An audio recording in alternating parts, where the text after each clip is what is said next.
Bonsoir. Nous allons pouvoir... Yes. Nous allons pouvoir commencer. Il y a des interprètes. So, French and English, so you can have headphones at the back and just take one.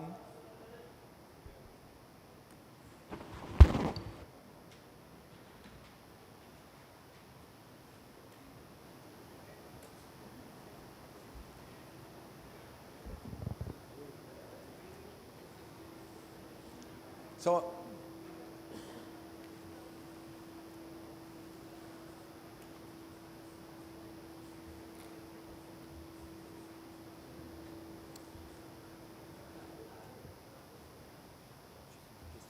tu veux qu'on vienne au pupitre pour les diapos? Non, je crois pas parce que ça va prendre trop de temps. Comme c'est des temps courts. Oui, okay. Non, c'est toi qui passes les diapos. Oui, c'est moi qui passe. Je reste debout et on a un retour. Et, ouais.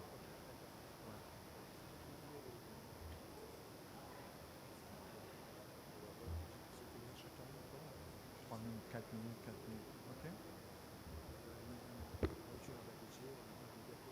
Non, ouais, mais je l'ai mis dans le slide et j'ai mis sa photo et puis j'ai mis la Commission européenne. Non, c'est parfait. Voilà. Donc, pas besoin d'annoncer qu'on reste... Comment ça se prononce? Je sais pas numérisé. Je vais lui demander. merci beaucoup à nouveau. Bonsoir à toutes et à tous et bonsoir aux collègues qui sont connectés sur le live stream. Pardon. Au nom de l'Institut national de recherche pour l'agriculture et l'alimentation et l'environnement, INRAE, du Centre de coopération internationale en recherche agronomique pour le développement, le CIRAD, et l'Institut de recherche pour le développement, l'IRD, 3 instituts de recherche français, je vous souhaite la bienvenue à cet événement intitulé « Le secteur des terres, un acteur du changement pour l'ambition zéro net CO2, l'adaptation, la biodiversité et la sécurité alimentaire ». Je suis Jean-Luc Chotte, directeur de recherche à l'IRD, et avec Vincent Blanfort, nous allons modérer cette session. L'année 2022 est une année particulière dans l'agenda international. En effet, les 3 conventions sur l'environnement, la Convention de lutte contre la désertification et la sécheresse, la Convention 4 des Nations Unies sur le changement climatique et la Convention de la diversité biologique auront, fin 2022, tenu leur conférence de parties la même année. La communauté scientifique nous alerte sur les défis gigantesques à relever collectivement si nous voulons atteindre d'ici 2030 les objectifs de développement durable et ne laisser personne sur le bord du chemin d'un développement durable juste et équitable. L'objectif de notre side event est d'examiner les moyens, de traiter les synergies, les compromis pour faire du secteur des terres un vecteur clé de transformation vers un monde neutre en termes de dégradation des terres, pour le maintien et la préservation de la biodiversité et de ses services, la lutte, tendre vers un monde neutre en termes de dégradation des terres, s'adapter et atténuer au changement climatique, tout ceci dans une trajectoire vers un monde neutre en termes d'émissions de CO2 d'ici 2050.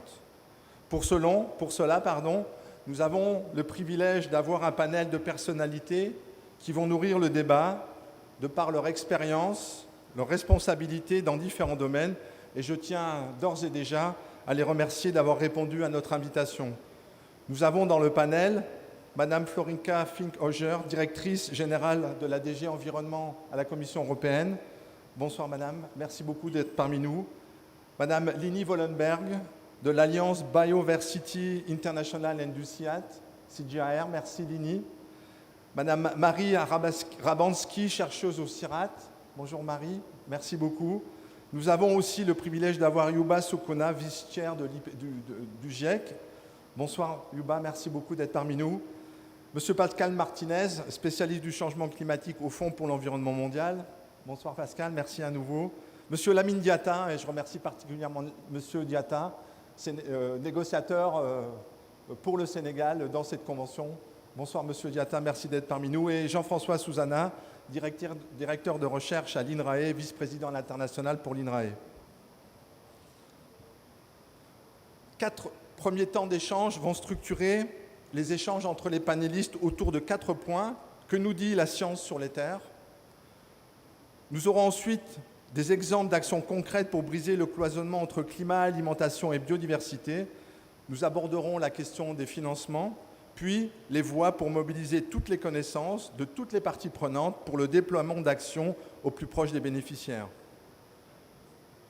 Nous aurons un temps d'échange avec l'Assemblée ici dans la salle et je l'espère avec les collègues qui sont connectés via le live streaming. Pour cela, c'est assez simple. Vous pouvez scanner ce QR code ici dans la salle ou derrière votre ordinateur et vous, sans aucun outil particulier, vous allez avoir accès aux questions et pouvoir apporter et poser des questions lors de la session Q&A. Nous avons souhaité, les co-organisateurs, avoir une session dynamique, des courts temps de parole, 4 thèmes et aussi un débat avec la salle. Et les personnes qui sont dans la salle peuvent évidemment aussi utiliser ce QR code. Sans plus tarder, je vais rester là, mais je vais passer la parole à Yuba pour le premier temps de parole sur ce que nous dit la science. Yuba, tu as la parole. Okay, thank you. Thank you for inviting me to be part of this conversation on one of the most important issues we have to deal with. Let me start by highlighting that the recent IPCC reports, including the 3 report of the working groups, Working Group 1 on the physical science, Working Group 2 on impact, adaptation, and vulnerability, and Working Group 3 on mitigation, and also the special report on land, ocean, and 1.5, clearly indicated that recent changes in the climate are widespread, rapid, and intensifying, and precedented in thousands of years. And this is a given fact. And then human influence is causing all of those changes. And the report indicated also that the CO2 concentration is highest in the last 2 million years.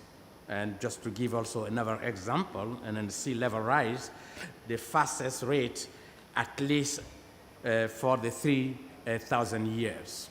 In that context, the report indicates that unless there are immediate, rapid, and large-scale reduction in GHG emissions, greenhouse gas emissions, limiting warming to 1.5 will be out of reach, even to 2 degrees. And in that context, the report indicated clearly that land is a critical resource because it's not possible to do anything without land. Because we rely on land for food, we rely on land for water, we rely on land for health and well-being, but it is already undergoing human pressure on the land. And at the same time, climate change is adding to this pressure and create additional stresses on land, exacerbating existing risk to livelihood, ecosystem, species, and biodiversity. All those will be clearly indicated by the other speakers. The report indicates that limiting 1.5 will be possible if we can improve the way we use land. And then if also it will involve in certain extent and then to remove carbon dioxide from the atmosphere. And land has a critical role and then to play in carbon dioxide removal. Agricultural practices can also build up carbon in the soil. And then those are some of the elements that is evident. But there is, land cannot do everything, and there are certain aspects the land can go beyond. Those are some of the initial elements I just want to bring in at the opening of the discussions. Yeah, thanks. Yes. Merci beaucoup, Yuba. Thank you so much, Yuba. And Lini, pouvez-vous nous éclairer sur l'impact des systèmes alimentaires sur la cible zéro net émission? Lini, you have the floor. Thank you.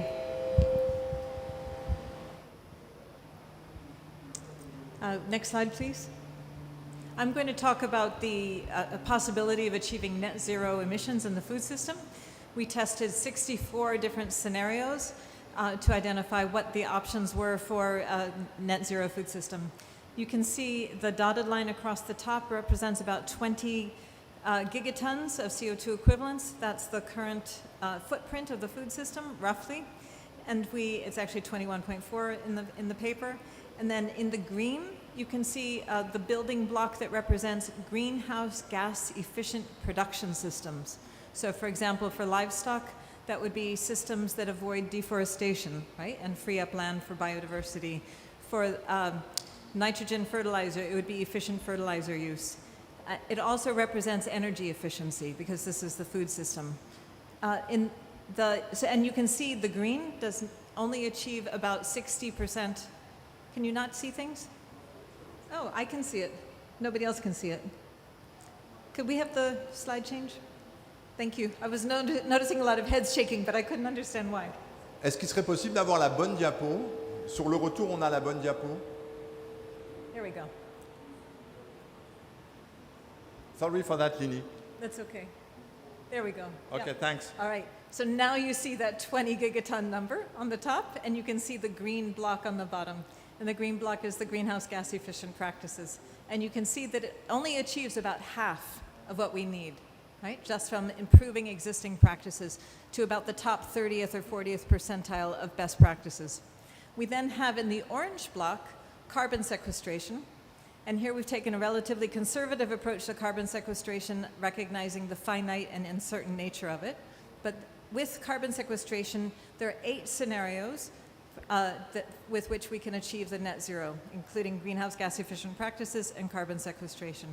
But you can see that it's still not enough for many of the other scenarios. So then we added dietary shift. So this would be replacing meat consumption, especially cattle or beef and dairy, with either vegetarian diets or alternative meat products, like cellular-based meat or plant-based meat. And with those scenarios, we can achieve another 8. There are another 8 scenarios with which we can achieve net zero. So that leaves 48 scenarios that are still a gap, that still have a gap below which we cannot achieve the net zero. And we've marked that in yellow. And we call that technological innovation. So our conclusion is that if the global food system is to achieve 1.5 and achieve net zero by 2050, we have to have technological innovation. And if we think about a roadmap, we cannot wait until 2050 or even 2040 to achieve the technological innovation. What we'll have to do is start that technological innovation now so that we can include it in our progress in reducing that 21.4 number. I should note also that these represent global scale implementation, and so we'll need the political will and the resources, as well as the diverse building blocks represented here in order to achieve that. Thank you. Thank you, Lini. Jean-François, you have the floor. Yes, thank you. And I will use the framing presented by Yuba and explain the findings we had in the special report Climate Change and Land from IPCC. And it's exactly telling us that land resources are threatened, are under pressure, and that this pressure is increasing with climate change. So to the right, you see world maps with desertification, land degradation, food insecurity, biodiversity, groundwater stress, and some also excess NNP loads for water quality. And these challenges are overlapping. So when we want to implement mitigation, we should take into account those overlapping land-based challenges. Next slide. And indeed, you see that there are multiple co-benefits when developing responses to those challenges. So if you look at actions for soils, increasing soil organic carbon content, we found in that report that there were only co-benefits for the multiple overlapping challenges. In contrast, if you go at the bottom of the graph, you see that carbon dioxide removal by bioenergy and the BECCS, which is a way to have CO2 storage in geological reservoirs, may come with some challenges, some extra pressure for land degradation, food security, especially if it is deployed on a large scale. Next slide. So you see that for those reasons, We think you could deploy increased soil organic carbon, recognizing, like Lini said, that carbon stocks are fragile and that storage is reversible, but you could still deploy it on a very large land area, and that's the graph on the top.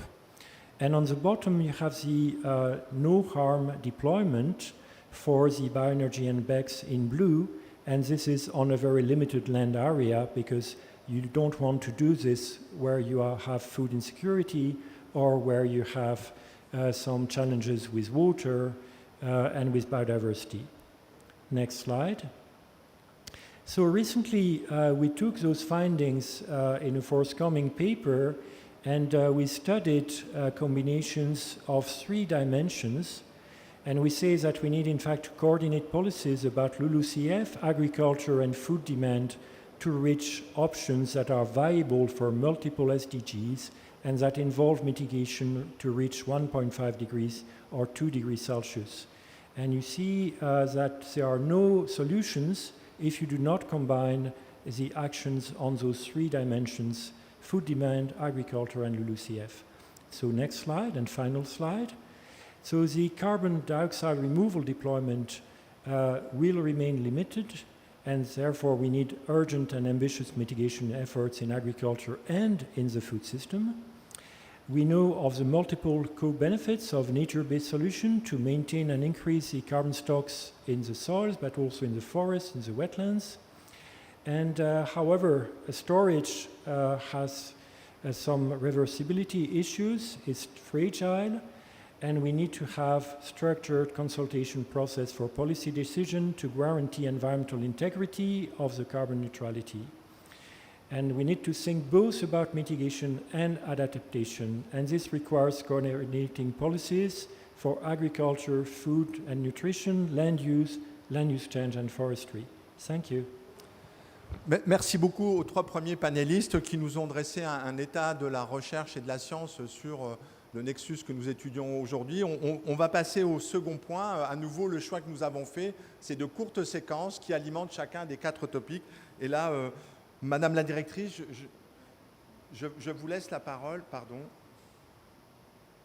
Madame la directrice de la DG Environnement, je vous laisse la parole. You have the floor. Yeah, thank you. I think everything has already been said on why it is so important, the land use, but let's go back to the basics. There will be enormous pressure on land because we will have growing populations over time. Population that needs to be fed, we need buildings on land, you need industry working on the land, and this goes through the 3 Rio Conventions. I mean, if we have more desertification, more drought, we need to have healthy soils or healthy land for carbon sequestration, but then also for biodiversity, we are in a problem. So if we are not working on it, we have a problem. So my focus would rather be on soil, because soil is a little bit that magic carpet on which we walk, we build, that feeds us, and it is also really a home to a quarter of the biodiversity, but it is actually the biggest terrestrial carbon sink. When we look now at soil, and I believe in Europe we are a little bit like pioneering on that, we have come up with a soil strategy. We also came up with now a proposal to restore all the different ecosystems. I mean, all ecosystems by 2050 should be, healthy. Well, it's very aspirational. But then we broke it down for each and every ecosystem, including agroforestry, agriculture, urban landscapes, marine landscapes, all of this. And there we gave we are giving specific targets for how to go towards a trend to convert and restore back or maintain for healthy ecosystems and healthy nature. That is one thing. And then next year we will come out with what we would call a soil law. And that's quite challenging, because so far we tried that in the past and everybody said, oh, soil, that's my home country and don't touch on it. But because, as I said, everybody knows land use becomes a very, very challenging question, we need to get it right. And one issue, especially also in Europe, is of course how to identify polluted soil. So when we talk about soil health law, it's not just about restoration and soil, sustainable soil management, which is difficult because every member state might look at it differently, and we need the data for that, but it's also for identifying what are polluted sites and whether we can map them and whether we then can restore them. Some might be beyond restoration possibilities, but at least then they have to contain. So, it's very, very diverse on what we want to do, but I honestly think that soil is totally underestimated, and it's part of the land use and part definitely of the biggest terrestrial, as I said, carbon sink performance. So that's at least from the European side which we look at, and it will be quite challenging, but we hope to, if we get it right, and it's not yet there, but at least this is the way we want to go, that then we might inspire others and it also draw lessons learned from it. Thank you. Merci beaucoup, Madame la Directrice. Et si vous permettez un élément très personnel, vos propos pour un chercheur qui travaille sur les sols ont particulièrement de résonance. Merci beaucoup. Et Monsieur Diatta, votre pays, le Sénégal, est engagé pour la sécurité alimentaire, la biodiversité, l'adaptation et le changement climatique. Auriez-vous, pour l'Assemblée, des exemples à partager avec nous? Monsieur Diatta, vous avez la parole. Ok, merci beaucoup. En tout cas, nous nous réjouissons de prendre part à cette importante activité. Et pour montrer que la question de voir comment est-ce que le secteur des terres doit contribuer le plus à la lutte contre les changements climatiques, notamment à l'atteinte des objectifs de développement durable et sobre en carbone, il faudra qu'on essaie d'attaquer le secteur de manière holistique. Donc, il nous faut y aller avec des solutions au cas par cas, tenant compte des circonstances régionales, des circonstances nationales, des circonstances locales. Si je vois que dans le secteur, il y a un potentiel énorme. Si je prends le secteur de l'agriculture, la meilleure solution, c'est de l'attaquer en nexus. En nexus, il faut voir les émissions qui peuvent être évitées, nous les évitons. Les émissions qui ne peuvent pas être évitées, comment les réduire, et ensuite renforcer les stocks de carbone dans les terres cultivées, les pâturages et dans les autres systèmes de terre. Aujourd'hui, lorsque nous prenons l'agriculture, le plus souvent, nous regardons les émissions qui viennent à travers les engrais, la séquestration du carbone, mais nous analysons rarement le secteur en matière de potentiel de réduction des émissions à travers les énergies renouvelables. Et pour l'exode de l'eau, surtout dans les pays sahéliens, l'exode de l'eau consomme beaucoup d'énergie et en utilisant les énergies renouvelables, il y a un fort potentiel d'atténuation qu'il faut avoir à ce niveau. Ensuite, je vois un autre intérêt, c'est qu'il faut s'y prendre à travers des approches systémiques et participatives, avec la participation des communautés. Et ensuite, ces approches doivent être basées sur une valeur ajoutée. Par exemple, quand on fait de l'agroforesterie, on peut s'orienter vers des espèces mellifères en associant l'agroforesterie à la culture du miel. Et là, le paysan voit une valeur ajoutée qui lui permet d'adopter des technologies.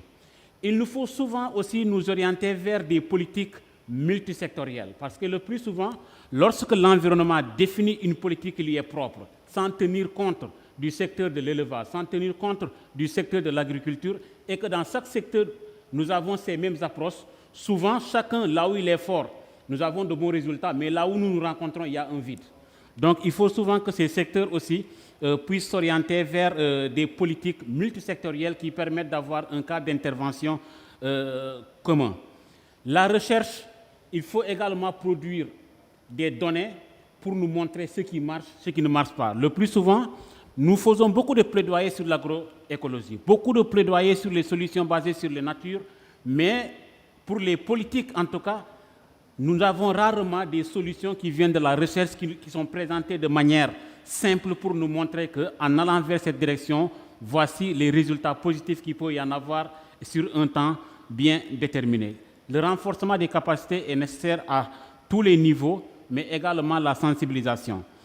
Et pour ce faire également au niveau des communautés, parfois, nous avons vu que les projets qui vont sous la forme de petites subventions à des agriculteurs, à des communautés locales, pour qu'ils puissent mener des projets, ça réussit mieux. Donc, il nous faut aussi voir comment mettre en avant le paiement des services écosystémiques là où ça marche pour encourager les communautés à s'orienter vers des pratiques qui permettent de séquestrer du carbone, des pratiques qui permettent d'assurer également la conservation du carbone, parce qu'une chose est de séquestrer du carbone, une autre chose est de pouvoir le conserver pendant un temps bien déterminé. Donc nous croyons que ces projets de paiement des services écosystémiques, comme on en a eu au Sénégal, peuvent être un axe privilégié dans le secteur des mangroves, dans le secteur également de la foresterie et dans le secteur de l'élevage à travers des unités pastorales. Merci. Merci beaucoup, Monsieur Diatta. On a vu après la stratégie européenne un exemple du Sénégal et un autre exemple nous être donné par Lini Wollenberg. Lini, nous parlons d'adaptation et d'atténuation ici à la COP27. En agriculture, les hotspots d'adaptation et d'atténuation sont-ils les mêmes? Lini, you have the floor. Thank you, Jean-Luc. So adaptation and mitigation are often presented as co-benefits of each other, that they go together, that they're synergistic. But I've often had this, I guess, contrary thought that the significance of the level of adaptation you can achieve with mitigation, or the significance of the level of mitigation you can achieve with adaptation is not necessarily there. So for example, in sandy soils, you may be able to improve the amount of carbon, but compared to peatlands and conversion of peatlands, the significance is not very high. So you might have adaptive benefits in the sandy soil, but you're going to get mitigation benefits in the peat soil. So we did a global analysis to identify where priorities would be for significant adaptation and significant mitigation. And you can see on the bottom map, it's there this time, that we have the top 20th percentile. All of the colors together represent the top 20th percentile of the emissions in those pixels. So those are the hot spots for emissions globally in agriculture. And I should say these represent the non-CO2 gases. So these are methane and nitrous oxide. On the top, you can see that we have the adaptation hotspots. And this is based on the IPCC framework representing, if I remember correctly, the risks, the sensitivity, and the vulnerability.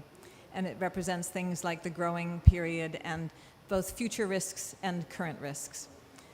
So you can immediately see, if you compare these two maps, that they don't necessarily overlap. They do in South Asia, in South Asia, but not in many parts of the world. And specifically, Sub-Saharan Africa is clearly an adaptation hotspot. And then we have other hotspots for mitigation that are not in Sub-Saharan Africa. I should also note that in terms of emissions, the hotspots here represent, when you take the 20th percentile, they represent 89% of the emissions globally and about half of the agricultural land. Right? So really significant amount of mitigation that we can capture if we focus on these hotspots. And again, they're not where the adaptation is happening. Even if we reduce the emissions hotspots to the top 5th percentile, and that's what you see in red in the bottom map, we can capture 50% of the emissions.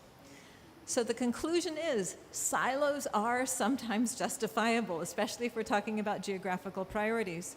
And if we want to address adaptation and mitigation, we have to think about these two different geographic priorities. I should mention joint adaptation mitigation occurs in 20% of the geographic areas, but these are located in the countries with the lowest governance, with the lowest readiness. And so that also raises questions about if you do want to address adaptation mitigation jointly, are the mitigation credits that you may be earning going to be robust? So just by way of conclusion, if we're going to set global priorities, we have to think about mitigation and adaptation very carefully about where significant adaptation and significant mitigation can occur. Thank you. Merci beaucoup, Lini. Thank you so much for these very clear science-based evidences about silo of adaptation and mitigation. Nous avons entendu la science, les résultats, des actions concrètes. Abordons maintenant le troisième tour de table sur la question des financements. Peut-on décloisonner des financements atténuation, adaptation, biodiversité, sécurité alimentaire pour soutenir des actions communes au plus proche des communautés? Pascal, tu as la parole. Merci Jean-Luc. Thank you very much for the invitation. Actually, the question is very relevant, and at the GEF we have this, I would say, privilege to have different funding windows, and this allows us to mix all these different objectives. And for instance, we have projects in agriculture, restoration, conservation, sustainable land management, sustainable forest management, and all of this can contribute to different environment objectives. And even if we use climate change mitigation resources, we always seek some adaptation co-benefits, even if the geographies may sometimes or often not allow that much. So this is very interesting because the GEF has begun is a mechanism, financial mechanism of the Rio Conventions. So you receive a certain amount of money to be given to the countries to implement projects to respond to their engagement vis-à-vis the conventions. So at the beginning, there was some money, some project on the biodiversity, other on climate change mitigation, and other on desertification. And as we moved, because the GEF has been created around 20 years ago, as we moved away on the way, we finally, now we have systematically nearly projects that combine all these objectives because we always find co-benefits. And I would like to remind the interventions of the DG of Environment of European Union. We spoke about the soil. The soil connects forest and agriculture. The soil connects also some dry lands or humid lands. The soil connects everything. So we have always this, I would say, landscape approach is to try to address the different links that we can have with the soil. For instance, when we have big programs on agriculture production, we always try to use that as a way to prevent deforestation somewhere else in the landscape. So we have always this vision of multi-environmental benefits. And I will finish saying that now it's very important because we are beginning a new cycle. The GEF is a 4-year cycle, and we have been, we received a new funds and began the new cycle from the 1st of July. So from now on, and during the next 4 years, the developing countries received a certain amount of money they can use to address the environmental problems. So it's really the moment now for the countries to build their strategy and try to make priorities on what is most important for them. And we have, within this new strategy, some what we call integrated programs that make several countries working together. And some of them are totally land related. One is on primary forest, another on ecosystem restoration, another one on food production, food systems, and the last one on wildlife conservation and development. So there is many tools out there that can be used from the GEF perspective to address different environmental benefits at the same time. Thank you. Merci beaucoup Pascal, et je pense que tout le monde a entendu la dernière partie de ton intervention. Madame la directrice, de la position de la Commission européenne sur les financements. Merci beaucoup. Merci. Partly, I would first of all react to what I just heard, because, and also what was said in the very beginning. Of course, different ecosystems have different, let's say, values, especially for carbon, but also for biodiversity. But we have to look, nevertheless, in a systemic way. But that's why also it's important to have different windows of financing. I think also when we look at the transformational change that we are looking at, we need massive finance, and that is a long-term thing. And we cannot just look at ODA, we just have to look also very much on philanthropists, on the international finance system, on banks, on everything, and private very much. Now, when we come to the European Union, what really made a game-changing impact was that, well, we have something that we would call multi-financial agreement. And that's basically, if you want, a 7 years plan for your finance. And for the first time ever, under what we call our policy vision, the Green Deal, for the first time ever, this was now linked to, this achievement of the Green Deal is linked to having available certain financing mechanisms. And that for us made the real difference. So that within, at its mainstream to different financing instruments, but everywhere all instruments have at least to be 30% green. And that means climate relevant or partly also biodiversity relevant. And that makes a big change. And also for us, and especially for my department, very important is that we have also a tracking for biodiversity funding. And that means, we scale it up, but in the end it has to be 10% in each funding mechanism, whether it's agriculture or it's transport or it's external aid, right? And that makes a big difference, and that helps us also then to channel, first of all, to have money, first of all, and then to channel it according to the different ecosystem needs. And this is probably the real change for us. But I think what we also have to look at now is really to how to scale up and how to bring to the forefront adaptation money, but also, of course, mitigation, but adaptation, nature-based solutions, money for nature-based solutions, very important, because it would help all 3 Rio Convention objectives. Whatever we know we have a definition now under UNEA. It's debated, but we have a baseline, and on this we should scale up. This is a little bit how we look at it, and that's how we will address it. I hope that helps a little bit. Merci beaucoup, Madame la Directrice. On voit bien à nouveau la stratégie de la Commission européenne. Je vais donner la parole à Monsieur Diatta pour ce point sur les financements et compléter ou réagir aux propos des 2 intervenants précédents. Monsieur Diatta. Ok, merci. Je crois que cette question du financement, c'est l'éléphant dans la chambre, parce que c'est parfois un peu compliqué, surtout dans le secteur des terres. Je fais partie d'une commission qui évalue les projets climat concernant le secteur des terres, l'agriculture et l'élevage. Et je peux vous rassurer que ce n'est pas du tout facile. Aussi bien pour le Fonds vert pour le climat que pour les autres financements, le secteur des terres, surtout dans les pays en développement, on demande beaucoup de données pour prouver que réellement il y a changement climatique ou un projet est lié au changement climatique, et ces données généralement n'existent pas. Parce qu'il y a de faibles structures des données. Les données historiques généralement n'existent pas. C'est que souvent les gens ils vont faire des requêtes pour avoir mené des études, collecter des données pour pouvoir justifier un projet. Et ça prend du temps. Entre-temps, il y a plusieurs personnes qui se découragent. Même, on entend souvent les gens dire que le fond vert n'est pas du feu vert. Parce que tout simplement, ça demande tellement de processus. Mais nous pouvons gagner beaucoup en utilisant tout l'écosystème de financement existant. Les financements multilatéraux. Essayer de voir quelles sont les poches de financement. Et la complexité aussi réside au fait que même dans les financements multilatéraux, chaque institution a ses règles financières. Donc souvent, qui font qu'aujourd'hui, je peux soumettre un projet à la Banque mondiale, ça passe.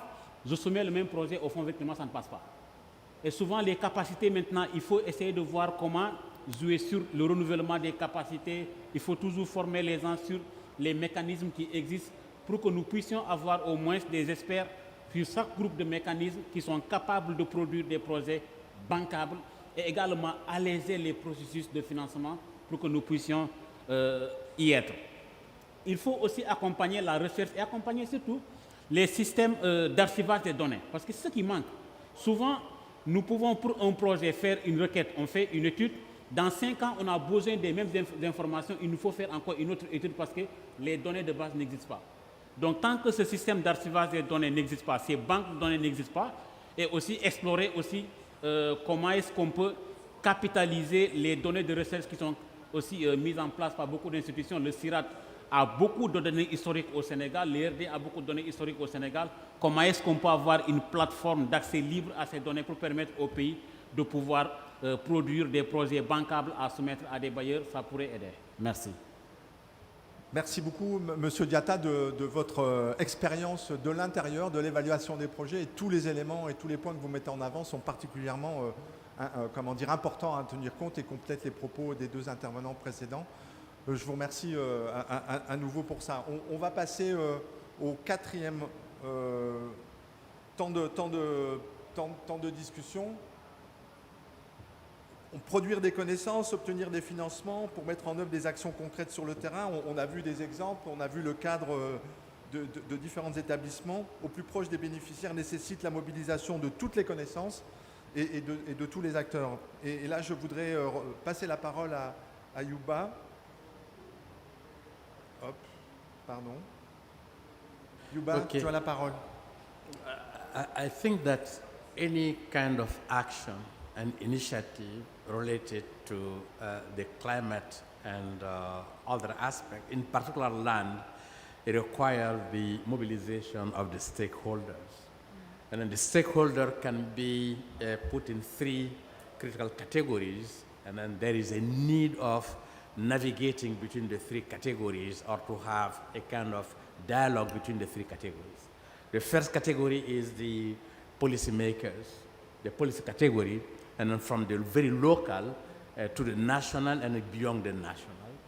And then the second category is the knowledge category, because in that category we have to rely on various knowledge systems. It's not only the scientific knowledge system. We have, depending on the context, very relevant the indigenous knowledge, and then the local knowledge, and some of the practice. And then the third category is related to the practice. And then we need to have to navigate between those various systems in order to be able to bring together some of the experiences, because in the land sector, in the food sector, and then in the agricultural sector, we do have a wide range of solutions at very local scale.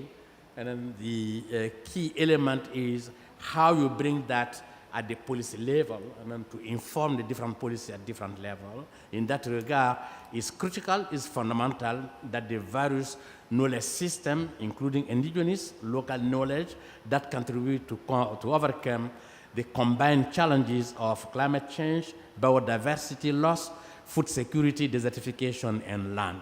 Particularly if you take the case of, for instance, Senegal on most of the African countries. And I think that the aspect of development and the aspects of climate adaptation are completely interlinked. You cannot separate this. So this is why there is sometimes difficulties and then to look at specifically what is climate and then what is not climate, and then to bring some of the critical elements. But we have the tendency to neglect the local and the indigenous knowledge. Those are critical because they are the one also who put value on some of the elements related to the climate. For instance, the trees, for instance, also the non-wood forest products. These are value in nutrition value, food value, and then medical values. And then those different elements we need also to rely on in order to bring some of the solution. There are some elements I just want to highlight. Back to you.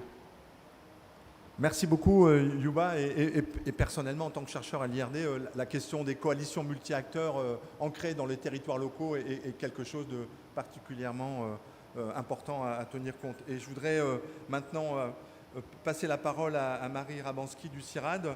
Même question, Marie, pour une chercheuse. Quelles recommandations sur la mobilisation des savoirs et y a-t-il des méthodes proposées par la recherche pour faciliter cette mobilisation? Marie, tu as la parole. Oui, merci Jean-Luc. Il y a en fait les trois instituts français spécialisés sur les questions agricoles, l'INRAE, le CIRAD et l'IRD, ont produit 3 policy briefs pour essayer d'éclairer la décision publique. Tu parles plus fort dans le micro. Le premier porte sur la neutralité carbone, celui dont a parlé Jean-François Zuzana. Le second porte sur les questions de land sharing et land sparing. En fait, ce débat sur land sharing, land sparing a été remis en lumière avec les dernières négociations dans la COP climat et aussi des négociations à la Convention biodiversité. Alors, pour rappel, land sharing promeut plutôt une agriculture extensive, hein, avec une parcelle sur laquelle on retrouve à la fois de la biodiversité spontanée et puis d'espèces cultivées, donc une production agricole. À la différence de land sparing, alors là c'est plutôt une agriculture qui promeut une agriculture intensive avec d'un côté une haute productivité et puis de l'autre il y aurait des espaces qui seraient dédiés à la flore sauvage.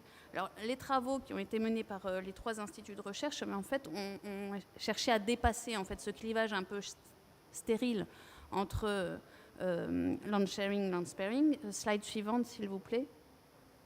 Et on le voit bien avec les travaux qui ont été menés dans le cadre du projet Terramaz.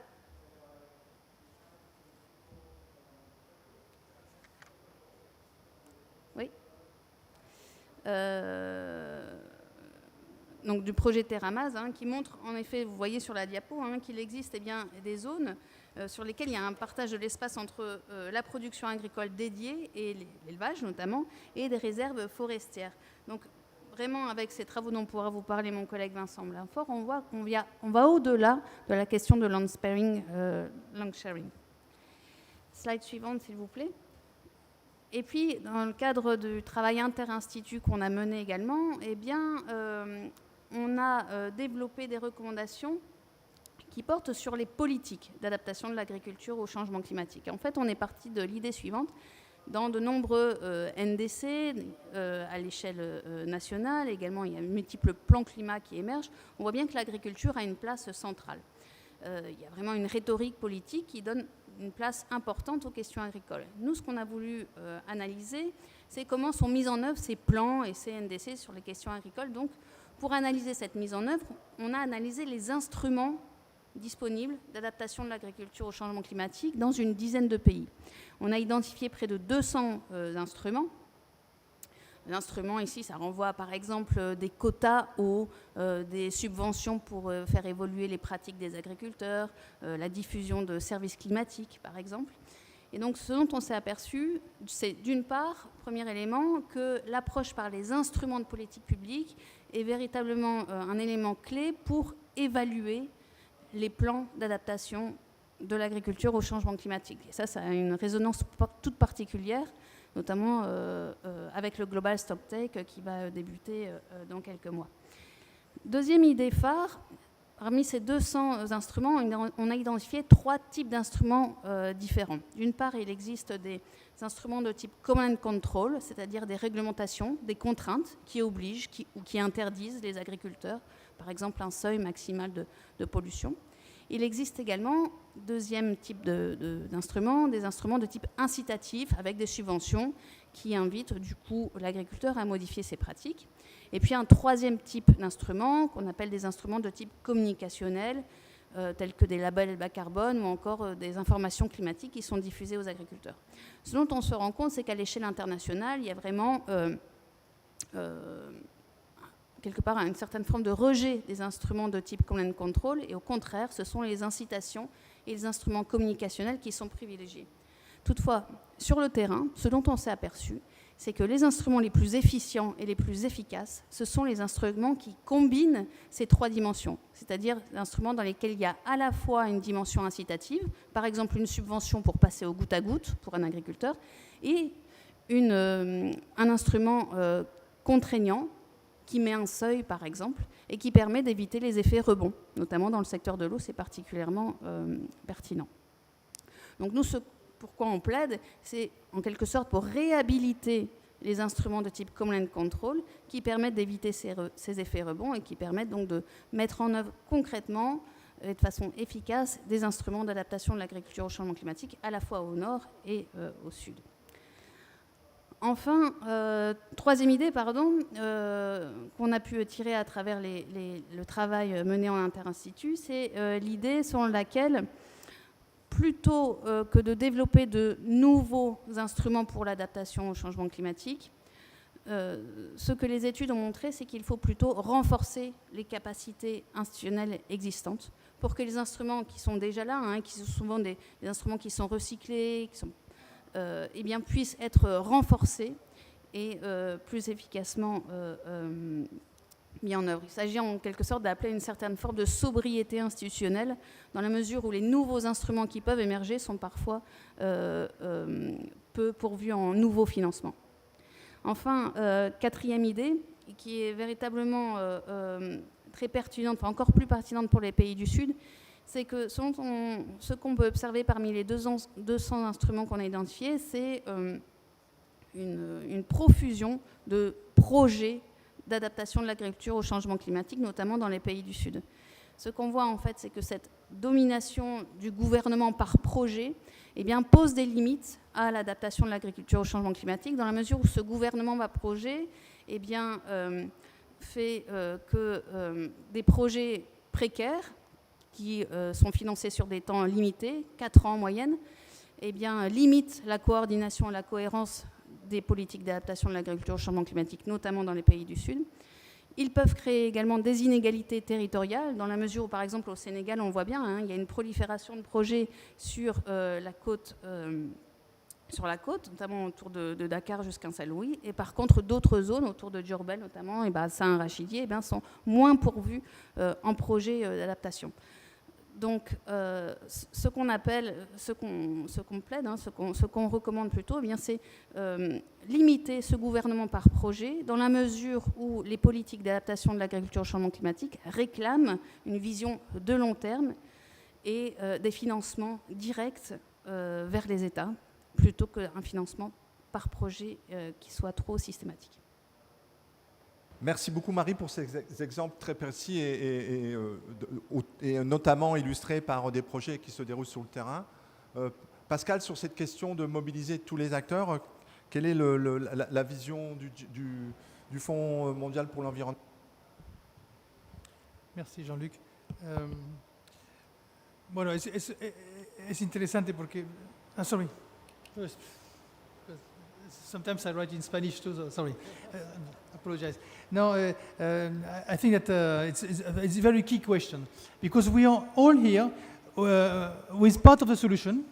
We have some means. In our case, we have some financial means. In the case of the government has many possibilities in terms of policies, and the science is there. So we can wonder, but why don't we achieve a better result? Because it's worse and worse. Finally, a situation. No, we see the projection of the climate change and so on. So I think that because the system is more and more complex, with more and more stakeholders, more and more platforms, more and more commitments, and it's more and more difficult to make all these pieces of a system moving together in the same direction. And that's why in the GEF we have moved from, I was describing at the beginning, environmental specific problems approach, desertification, biodiversity, climate change, to a more integrated approach altogether. And now we are moving to a systemic approach. And in the systemic approach, it means that not only we consider the integration of the different components of the environment and the different sectors of the environment. It means in the land sector, it could be environment, Ministry of Environment working with Ministry of Agriculture. I mean, we're trying to go beyond that, trying to see in a more jurisdictional approach all the stakeholders that are involved that can be used to solve a system. And this is why we have in our new strategy that began in July, we have 11 integrated programs, and in all of these programs, we will finance a platform, global platform or regional platforms, depending on these programs, in which we will put together all the components of the systems. And it's particularly interesting when we consider the financial aspects. Because you mentioned the difficulty to access finance.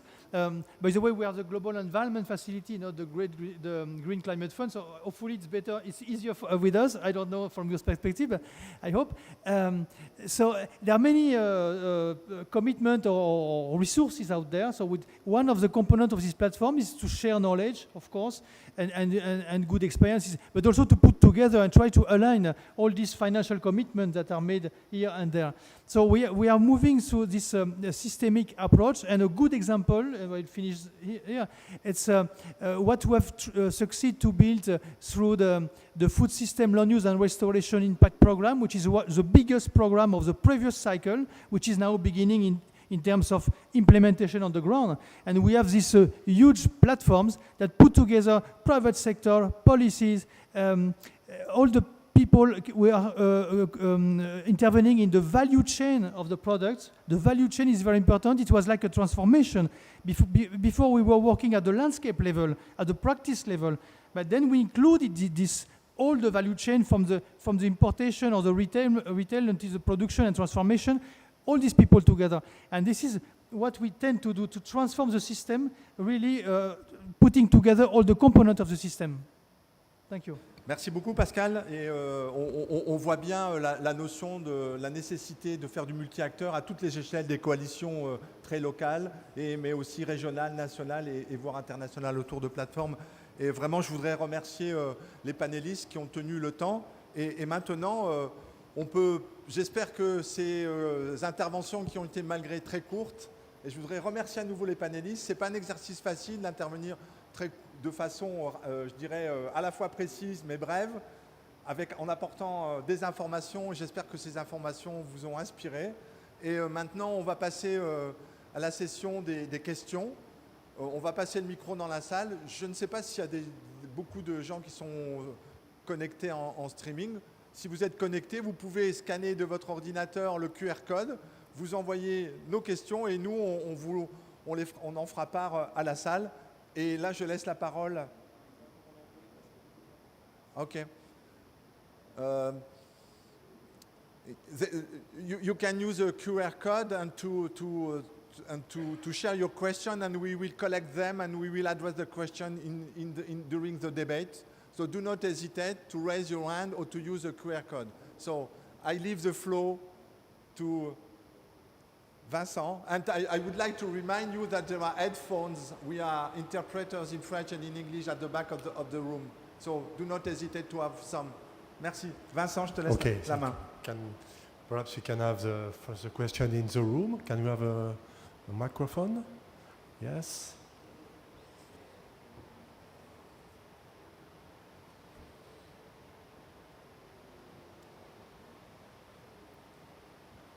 Yes. After. Hello. It's okay. I'll speak in English and I'll try to be very brief. So first, my name is Juan. I'm from La Via Campesina. It's an international peasant movement that has organized for many years on behalf of peasants' rights and for agroecology and for food sovereignty. So thank you for allowing me this opportunity. First, I want to thank the whole panel for everything they've shared, and all of the work that you're doing to collectively find solutions that we need, yes, to the climate crisis. So I just wanted to share some concerns we have as Via Campesina in general about net zero, the process to incorporate net zero into the climate talks, and then a question for the panel, So when it comes to the concern on Via Campesina side, and excuse me for a little nervous on the microphone, for Via Campesina, the issue with net zero, the first main concern that we have is it tends to allow the conversation, very important conversation that you're having, that we're having, to skip a very important part of the equation, which is the actual fossil fuels that continue to be emitted, right? So we leave that on the side and we focus on how do we create net zero equations and how do we find solutions that find that net zero balance. But the fossil fuel industry continues to contaminate, and we feel like from the rural sector that it's a lot to ask of the rural sector, of land, of farmland, of territories, of indigenous communities in their territories. It's a lot to ask the rural sector to continue to, of course, we need to contribute to the solution, but it's a lot to ask to take in all of that carbon and all of those fossil fuels. So that's one of the main concerns, is that we leave out an important part of the conversation. And the other part of the concern is the impact that these projects can have on rural communities. So maybe land prices can rise, speculation becomes a bigger problem than it already is, big mega projects that fit into net zero but make life more difficult for farming families. And finally, just as a question, for Via Campesina, the UN Declaration on the Rights of Peasants and Other People Working in Rural Areas, or UNDRAP, is a very important part of the UN framework and international law and human rights. And so the question for all of you is, at what point in these processes and in these projects and in the research that we can do together, does the rights of the people who live on the land and in the territories come into the equation and come into the conversation? Thank you. Okay, thank you. Jean-François? Yes, thank you for the question, and just like to mention that several of us share that concern, and that we are trying in some of the initiatives to develop assessment frameworks that put first the question of land rights and the questions of human rights. So with those frameworks, this is the case for the so-called 4 per thousand initiative on soils, food security and climate change. In that initiative, the framework is, in case a project could be suspected to infringe on land rights and human rights, it cannot be labeled as compatible with that initiative. Thank you. Thank you.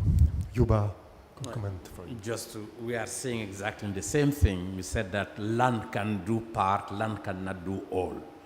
A critical problem, land can do that. And then the fact also to bring together the 3 cluster of stakeholders, and then the practice and the policy at different level, and then to have a dialogue between them, and that will address the whole issue of land right, of human right, and all different other aspects.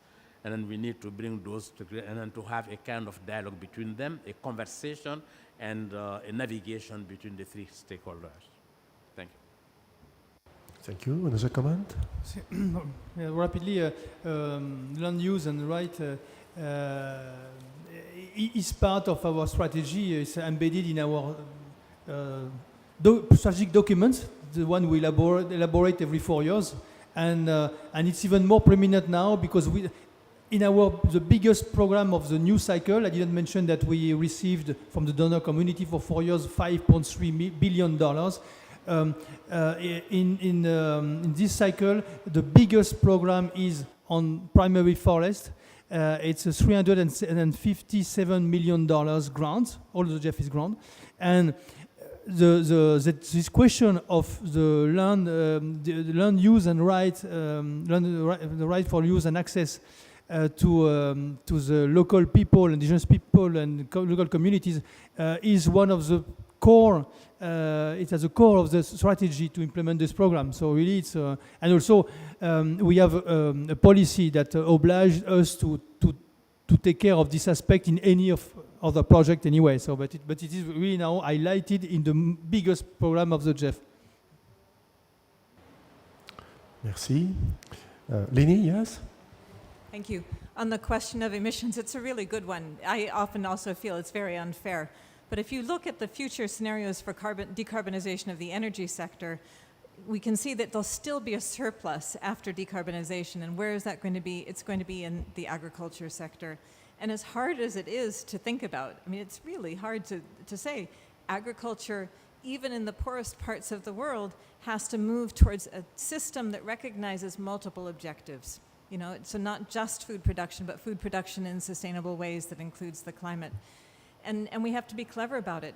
So one option for peasant organizations specifically, I believe, is to organize these payment for ecosystem service programs, for example, not necessarily carbon market. It's okay to get involved there too, but at least payment for ecosystem service projects with farmer-driven programs. So don't just rely on the top-down systems, but make a bottom-up organized effort to participate in payment for ecosystem program services. Thank you. Yes, thank you. Another question? Or another comment of this thematic, or a new question?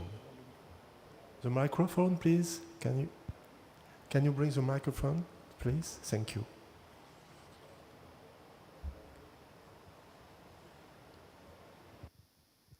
Yes. Yeah? Yes, thank you for the presentation. I am a researcher and work mostly in the mitigation part of the climate change issue, and we're trying to bridge those two sides, adaptation and mitigation. So I have a few questions for clarification. The first one is when you mentioned the different innovations that were needed in the graphs, my question was, what is the time scale for the diffusion of innovation in the agricultural sector? Is it 20 years for a new practice to get mainstream? Is it 30 years? That means maybe we're too late. And so that would be my question. And what's related is, who has the right for this innovation? Is it developed in the developed countries? And then there will be a question of transfer. And so who will gain with the value added with those innovations? And so it wasn't shown in the graph, so those were my two main questions. And coming from the financing part, if I had to see it as a technology, I would say for the Jeff, we usually hear that you need project 200 million or more to be efficient. And then if you need to fund very small project, it's not efficient. And so my question is, how does this also affect the farmers? Because they don't have the structure to go look for 100 million project or 200 million. So it's this asymmetry of information in this process is what I would like to have some more insight. So thank you. Thank you. It's a great question. So this slide was part of a paper called A Roadmap to Net Zero in the Food System, and you can Google roadmap and my last name, Wallenberg, and hopefully you'll see the whole paper. It is about a 30-year timescale, so 3 decades, and we're assuming that some of the measures need to be implemented by 2040, some are by 2030, some by 2040, and some by 2050. And the way we organize it is that the lower cost mitigation technologies are implemented first in the first 2 decades, and the higher cost, so above $100 per ton of carbon CO2 equivalents, is implemented in the last 50 years with the assumption that by then those costs would be lower. The question that you raise about transfer of technology or transfer where relative to develop, or let's say the global north and the global south, these solutions lie. I think we have to be really explicit about targeting and ensuring equity in the sharing of these technologies so that it's not we can't afford to wait for things to dribble down from one part of the world to the other. We have to be implementing equally in all parts of the world. And the scenario is based on global implementation, so everybody needs to be involved. It's a very hard task. Thank you. Yuba? I just want to add on that, because you are referring only innovation on technology aspect. Sometimes innovation on institution and social innovation are much more important than the technological aspect. You can achieve a lot because we are dealing with a complex issue, a complicate that relate to various aspects, a different area, different stakeholder. Most of the time, working through silos, the institutional setting that will not also help us.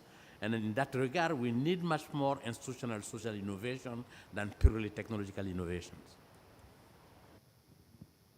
Okay. To respond on the finance part, when you mentioned the 200 billion project, for us it's about it's at program level. It's not at country level. So at country level, it's much less.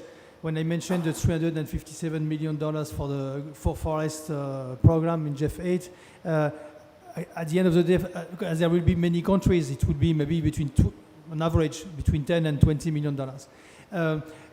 The small orders are our priority, our target. We are not supporting big companies, big investors, because they don't need us. So really, we expect that our support goes to the small orders. So somehow they get to the information to reach out to us through the agencies that we are working. We are working with what we call implementing agencies, which are agencies that have a global mandate on development. It could be can be FAO, UNDP, World Bank. There is a regional banks also, WWF. We have a series of agencies, and these agencies make the link when they elaborate the project, make the link with the smallholders that need our support. And also, we ensure that the technology innovations reach out to these stakeholders through the agencies, either these global agencies I mentioned before, or through more local agencies, what we call executing partners, so that they can also benefit from all the possibilities to get to access to resources, whatever, and including innovation and technology. Thank you. Another comment? Jean-François, you want to comment? Yes, thank you. First thing is that we should also consider that counting on the technologies deployment is a bit risky, especially if those technologies are not yet proven at scale. And I think this has been a strong debate for some of the technologies, such as the BECS, which is bioenergy with carbon capture and sequestration. So I think it's a message of caution here. And second, when we look at some of the established technologies, we see that the farmers, we've been having in a European-funded project surveys with farmers in 10 world regions, they don't consider a limitation for the knowledge base, they rather consider a limitation for the risks of transition. So how can you de-risk transition? Can you limit the risks for farmers? And we are talking here about economic risks for their farm, and revenues. So I think it's something where we need indeed a lot of systemic approaches and some new ways of working with co-design methods with farmers, and also with a combination of funding but also insurance schemes. Thanks. Thank you. Is there any other question in the room? No? No question on Slido? Ah, yes? Question from Sandrine. En français, moi quand j'entends land sector, je pense sur cette question-là à l'appropriation de la terre. Et la semaine dernière, j'entendais Pape Abdoulaye Seck, l'ancien directeur de l'Institut de recherche agronomique, l'ancien ministre du Sénégal et l'ancien ambassadeur auprès de la FAO, qui disait que l'appropriation privée était une mauvaise chose pour l'agroécologie et du coup pour le climat. Mais bon, voilà, il avait un point de vue. Je voudrais savoir quel est le point de vue des panélistes sur le fait que si on a de la terre en commun ou si on a de la terre qu'on gère de façon collective versus de la terre qui est appropriée individuellement, est-ce que ça a un impact différent sur le climat ou pas? Est-ce qu'il y a des études là-dessus? Est-ce qu'il y a des connaissances là-dessus? Et un corollaire, le risque en fait de ne pas pouvoir trouver de financement si on est sous un mode de gestion collective de la terre parce qu'on n'a pas de collatéral. Est-ce qu'il y a des moyens de financer de l'innovation, de financer des projets sensibles au climat avec de l'appropriation collective de la terre? Merci. Quelqu'un veut répondre? Somebody? Lamine? OK? OK, merci beaucoup. Oui, le ministre il est assez expérimenté pour savoir de quoi il parle. En réalité, quand on regarde la situation du Sahel, du Sénégal en particulier, nous voyons qu'environ plus de 70% des producteurs ont des terres de moins d'1 hectare. Et ce sont des terres qui appartiennent à une famille, gérées par un patriarche. Même nous, dans les interventions, souvent, on veut les mettre en commun pour qu'ils puissent aller à l'échelle, mais c'est impossible. Parce qu'il suffit de mettre des terres en commun, ils ont peur que demain qu'ils puissent perdre avec cette question de foncier, qui est une question très chaude pour les États. Nous avons donné la question aujourd'hui dans les financements que nous avons. Souvent, des producteurs disent qu'ils ont besoin de financement. Nous voyons des problèmes qui sont là, Mais avec 1 hectare, 2 hectares, vous ne pouvez pas présenter un financement au GEF ou bien un financement au Fonds vert climat. Il faut essayer de voir comment les mettre ensemble pour aller à l'échelle et voir comment sécuriser le financement. Parce que c'est ça le grand problème. Quand vous mettez de l'atténuation sur 1 hectare, 2 hectares, 3 hectares, avec des communautés qui ont beaucoup de producteurs, avec des modes d'utilisation différentes, comment est-ce qu'on peut s'assurer que le carbone qui sera séquestré ici sera sécurisé? Ça, c'est un grand problème. C'est ce qui fait que parfois, ce qui marche, c'est qu'on demande à la collectivité pour des terres où il y a pour l'instant personne, qu'on puisse faire des délibérations. Et sur les délibérations, on peut avoir une forêt communautaire où on peut facilement appliquer un projet et aller à l'échelle. Donc ça, c'est la question foncière qui est interrogée et c'est une problématique majeure dans les pays en développement. Les États veulent faire, mais ils ont toujours buté à cette question de loi coutumière qui fait que, bon, il ne peut pas y avoir des efforts. C'est la cause pour laquelle, dans mon intervention, j'ai demandé qu'on puisse y aller le cas par cas. Parce que même dans ces questions troublantes de foncier, il y a toujours des postes de solutions qui ont été prouvés ailleurs et qui peuvent aller à l'échelle. Quand on rassure les communautés, quand on les met ensemble parfois, il peut y arriver des postes où il y a un succès et que quand on les amène avec ce qu'on appelle les écoles, les 100 écoles de producteurs, quand on les amène voir ailleurs ce qui se passe, ce qui a marché bien avec des conventions locales, parfois il y a des gens qui cèdent et qui vont ensemble. Merci. Merci, thank you. Un dernier commentaire, last comment, because we have just 5 minutes now. Marie? Oui, très, très brièvement. Bon, je voudrais juste peut-être rappeler une chose. En fait, le financement, les financements propres de l'État sénégalais dédiés à l'adaptation de l'agriculture, c'est presque rien du tout parce que le financement est uniquement dédié au paiement des salaires. Le reste du financement dédié à l'adaptation de l'agriculture au changement climatique au Sénégal vient des bailleurs extranationaux. On pourrait imaginer autre chose, des modes de financement directs qui viendraient financer l'action de l'État sénégalais et qui permettraient par exemple d'imaginer une sorte de service public de l'adaptation de l'agriculture au changement climatique qui permettent eh bien, de répondre à ces enjeux qui sont locaux liés aux droits fonciers au Sénégal. Voilà. Merci. Avant de repasser la parole à Jean-Luc, juste, il me semble, un tout petit point sur il me semble que cet événement-là, on met en évidence des choses qu'on a pu déjà voir dans d'autres événements qu'on a tenus cette semaine. C'est qu'il y a des connaissances, donc nous sommes des organismes de recherche, il y a des endroits où il y a énormément de connaissances qui demanderaient sans doute à être déstockées. Donc là, on a le dialogue science-société qui demanderait certainement à être amélioré. Et puis il y a d'autres endroits, notamment dans les suds, donc dans les terrains d'action du CIRAD, où les connaissances sont insuffisantes. Donc là, la recherche a également un chemin à faire pour dialoguer, apporter des propositions aux différents acteurs. Donc on voit que les acteurs, ça va du producteur jusqu'à la finance internationale. Et on s'aperçoit que cette finance, elle paraît extrêmement complexe. Et donc on a eu déjà des dialogues avec la mine. Et on a donc besoin d'avoir des références peut-être nouvelles à fournir à ce monde de la finance. Et on a notamment travaillé, Jean-François, avec la Banque mondiale sur la simplification, par exemple, des méthodes MRV.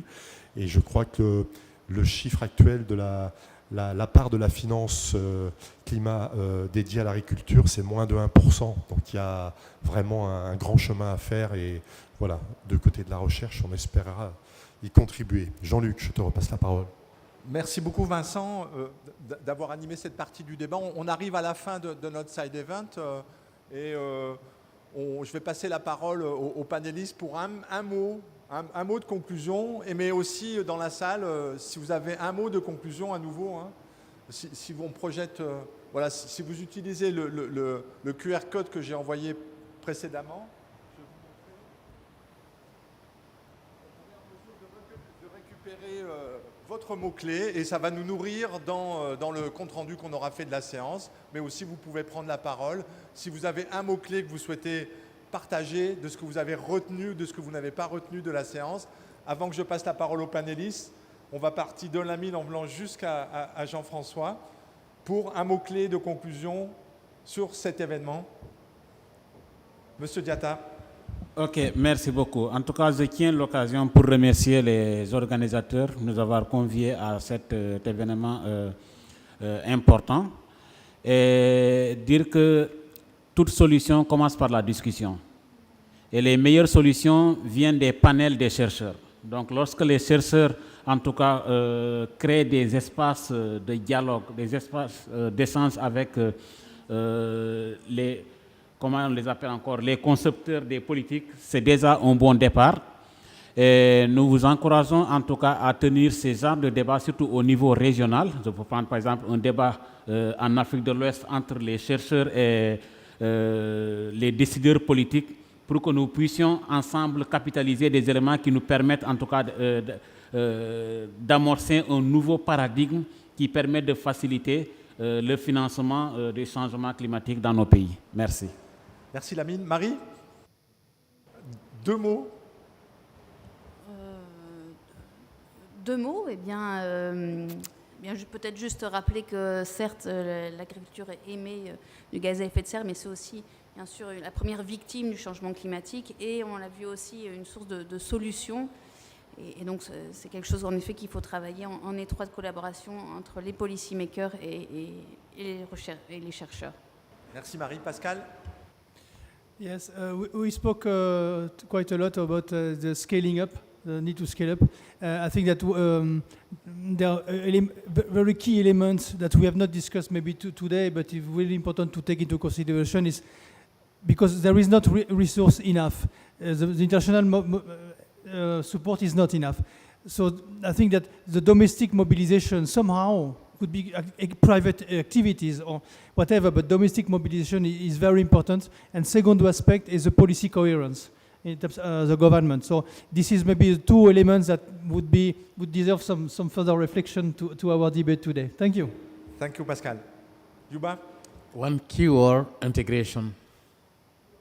Wow, so good. Thank you.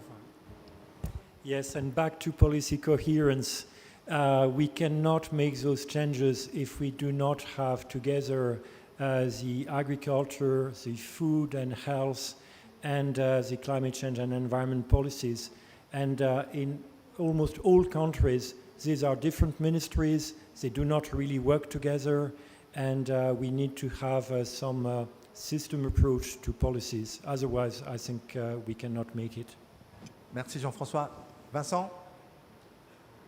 Et moi, j'ai déjà un petit peu conclu. Voilà, je remercie tous les participants. Et peut-être, Drissa, est-ce que tu avais un petit mot à juste passer la parole que vous m'avez demandé? Très rapidement. Il nous reste 1 minute, on va se faire... Je remercie d'abord tous les panélistes. J'ai vraiment aimé la discussion. Je retiens qu'il faut renforcer la discussion entre les policymakers, les décideurs, les scientifiques, les chercheurs et aussi les acteurs. So we have to reinforce, connection between policymakers, decision makers and stakeholders. Ça, c'est très important. Et je profite pour dire que concernant les sols en Côte d'Ivoire, on a un projet qui est lancé, qu'on appelle Terri 4 sols, un grand projet qui parle de restauration des sols. Et à la fin, nous devons établir une stratégie pour restaurer les sols des pays tropicaux humides. Parce que là, le cacao a beaucoup de sols, on est là-dessus.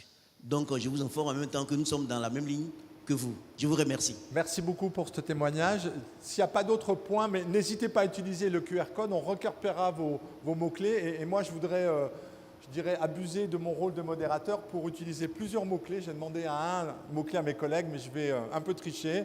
Dialogue, multi-acteurs, multi-échelle, scaling up, pour trouver des solutions au plus près des bénéficiaires qui sont sur les terrains des communautés locales. Et je terminerai à l'IRD. Nous travaillons avec nos partenaires INRAE et CIRAD et nos partenaires dans les pays dans lesquels nous intervenons et nous collaborons autour de ce qu'on appelle dans le jargon scientifique la science de la durabilité. Et je voudrais vraiment remercier mes collègues et amis du panel et vous remercier d'avoir été présents et une excellente fin de COP. Merci beaucoup à vous.